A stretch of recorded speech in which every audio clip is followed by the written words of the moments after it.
जालना जिल्ह्यासाठी मोठी बातमी। जालन्यात पुढील 3 दिवस पावसाचा येलो अलर्ट जारी। सतर्क राहण्याचे जिल्हा प्रशासनाचे आवाहन।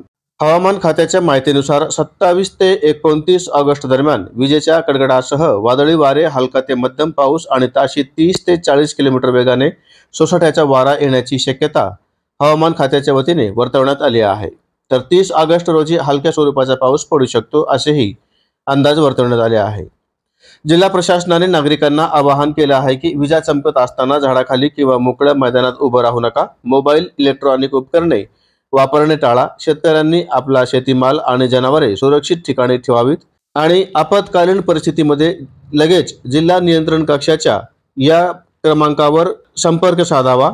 02482 22 31 32 या क्रमांकावर संपर्क साधण्याचे आवाहन करण्यात आले आहे। तरी सर्वांनी सतर्क राहण्याचे आवाहन जिल्हा प्रशासनाच्या वतीने करण्यात आले आहे।